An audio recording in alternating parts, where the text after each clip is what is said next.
just to touch on that, and I think, like you said, when you're talking about when you're reading out the stats, and that's another perfect scenario, perfect example of how like sometimes stats doesn't tell the full story, right?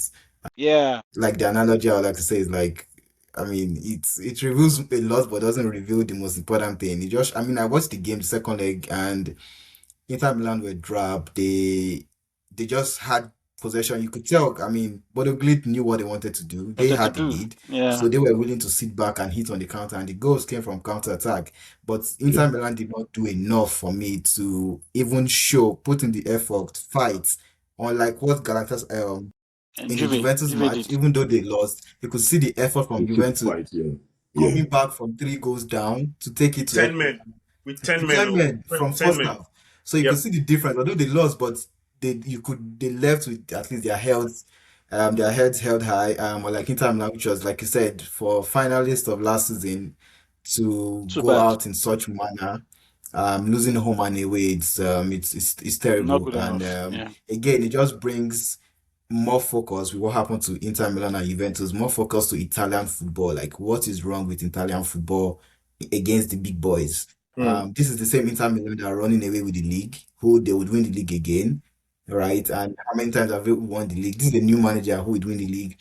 And all of a sudden, in the Champions League this season, they just lack it. Italian teams, I mean, and is Italian football as a whole, and we can see that in their national team, right? Before this last World Cup, they missed the previous 2 World Cups.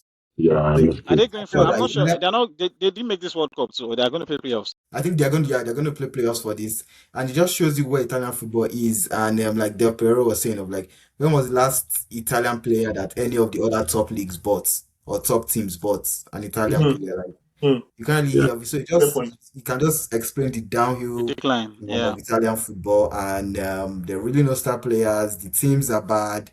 Before Italian football, like you know how defensively solid they always are. Like Exactly. Yep. the That's what they want. Inter Milan, the AC Milans of how like you go to Mhm. Hmm. Yeah.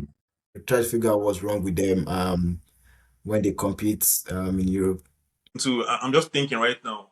I'm looking at the stats of that game, right? Inter had 32 shots. 32 shots. Yes. Both had only 7. And then on shots on goal, Inter, of the 32 shots, they had 7 on goal. Yeah. Bruce had 5 on goal. Yeah. Because when you say a team dominated the game, if you look at this stats, it looks like Inter dominated the game. 64% possession compared to Bodo Glimt 36%, and then all the shots that they had, but they couldn't convert any of them. Is there a problem with their attack? Or a problem with their midfield? It looks like there's a problem with their attack. Because if you have those number of shots and you couldn't score like 2 goals at home in front of your own fans, then Exactly. maybe there's a problem. Just like what Joshua is saying, it's the problem with the attack or with the defense. Over time, we've known Italians as having stronger defenses than other leagues, right? So I didn't focus on that and leaving out what is most important, because in a game, the hardest thing to do is score a goal. That's the most difficult thing to do in a game, scoring a goal. So I did focus on that at the cost of losing their attack. Maybe that's what it's looking. That's what this game might just be seeing, which is quite interesting, to be honest. Yeah. Yeah. Yeah.